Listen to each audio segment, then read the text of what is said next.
నమస్తే welcome to YoYo TV Bharatiya Janata Party ఈసారి సార్వత్రిక ఎన్నికల్లో సొంతంగా 370కు పైగా సీట్లను గెలవటమే లక్ష్యంగా పెట్టుకుంది. ఇందుకోసం తమ మోడీ సర్కార్ తమ పార్టీ ప్రభావం తక్కువగా ఉన్న దక్షిణాది రాష్ట్రాలపై ప్రత్యేకంగా దృష్టి సారించింది. ముఖ్యంగా 39 లోక్సభ స్థానాలున్న తమిళనాడులో ఇప్పటి వరకు ప్రధాన పార్టీలతో కూటమిగా బరిలోకి దిగిన కమలం పార్టీ ఈసారి చిన్న పార్టీలతో జట్టు కట్టింది. ఒంటరిగా 19 చోట్ల పోటీ చేస్తోంది.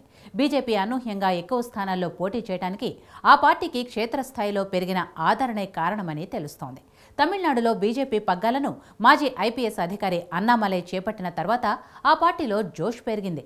తమిళనాడులో అసెంబ్లీ ఎన్నికలైనా, లోక్సభ ఎన్నికలైనా, ప్రాంతీయ పార్టీలైనా డీఎంకే, అన్నా డీఎంకేలదే హవా కొనసాగింది. ద్రవిడ నాట మరో పార్టీకి ఆ తరహాలో ఏ ఎన్నికల్లోనూ అక్కడి ప్రజలు పట్టం కట్టలేదు.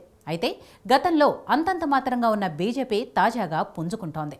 తమిళనాడు బీజేపీ చీఫ్ అన్నామలై దూకుడైన మాట తీరు, దృఢ నిశ్చయంతో ముందుకు సాగుతున్న విధానం అక్కడి ప్రజల్ని ఆకట్టుకుంటోంది. తమిళనాడులో బీజేపీ ఆత్మవిశ్వాసం పెరగటానికి ఎన్ మక్కల్ అంటే నా భూమి నా ప్రజలు అనే నినాదంతో అన్నామలై చేపట్టిన పాదయాత్రే కారణమని తెలుస్తోంది. దాదాపు 7 నెలల పాటు సాగిన ఆ యాత్ర ముగింపు సభకు ప్రధాని మోడీ హాజరయ్యారు. యాత్ర సాగినన్ని రోజులు అధిక సంఖ్యలో ప్రజలు బీజేపీకి మద్దతు తెలిపారు. ఈ ఆదరణను బీజేపీ ఈ సార్వత్రిక ఎన్నికల్లో ఎంతవరకు ఓట్లుగా మలుచుకుంటుందనేది ఆసక్తిగా మారింది. పాదయాత్ర సమయంలో తమిళనాడులోని కుటుంబ రాజకీయాలు, అవినీతి పాలనను ప్రస్తావిస్తూ అన్నామలై విరుచుకుపడ్డారు. ముఖ్యంగా అధికార డీఎంకేను లక్ష్యంగా చేసుకుని ఆ పార్టీపై అవినీతి ఆరోపణలు చేశారు. ఆ తర్వాత డీఎంకే ఫైల్స్ పేరుతో ఆరోపణలకు సంబంధించిన వివరాలను వెల్లడించారు. వీటితో పాటు అనేక ప్రజా సమస్యలపై అధికార డీఎంకేపై ఆయన ఘాటు విమర్శలు చేశారు. తమిళనాడులో 2 ప్రధాన పార్టీలకు ప్రత్యామ్నాయం కావాలనే అన్నామలై నినాదం ప్రజల్ని ఆకర్షించిందని భావిస్తున్నారు.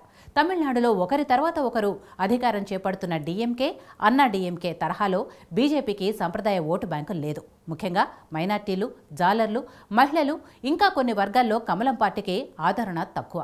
అందుకే ఎన్నికల ప్రచారంలో అన్ని వర్గాలను ఆకట్టుకునేందుకు అన్నామలై అవినీతి, కుటుంబ పాలన అంశాలను లేవనెత్తుతున్నారని సమాచారం.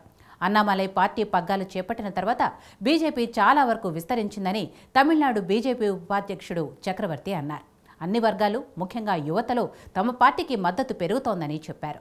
గత BJP Tamil Nadu chief L Murugan చేపట్టిన వెల్ యాత్ర కన్నా అన్నామలై చేసిన ఎన్ మక్కల్ పాదయాత్ర బీజేపీ స్టాక్ను మరింత పైకి తెచ్చిందని పేర్కొన్నారు.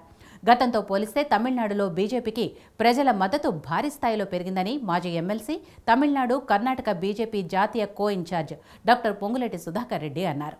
కోయంబత్తూరు జిల్లాలోని మెట్టుపాళయంలో ప్రధాని మోడీ చేపట్టిన ర్యాలీకొచ్చిన ప్రజలే అందుకు నిదర్శనమన్నారు.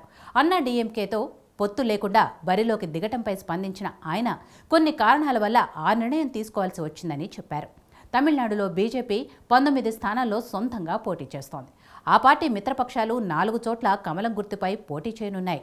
ఇక ఎన్ మక్కల్ పాదయాత్రతో మంచి పేరు సంపాదించిన అన్నామలై కోయంబత్తూరు నుంచి బరిలో ఉన్నారు.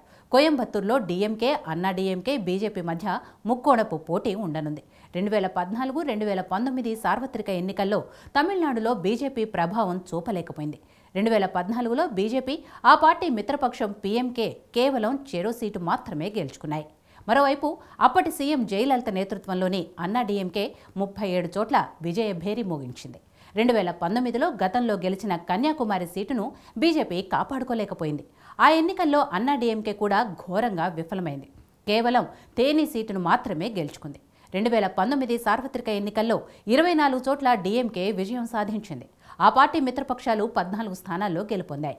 39 లోక్సభ స్థానాలున్న తమిళనాడులో ఏప్రిల్ 19న అన్ని స్థానాలకు తొలి విడతలోనే ఎన్నికలు జరగనున్నాయి. ఈసారి తమిళనాడులో బీజేపీ 2 అంకెల ఓట్ల శాతం సాధిస్తుందని ముందస్తు సర్వేలు అంచనా వేశాయి. చూడాలి ఈ సర్వేలతో పాటు అన్నామలై మ్యాజిక్ బీజేపీకి ఎంతవరకు కలిసొస్తుందో.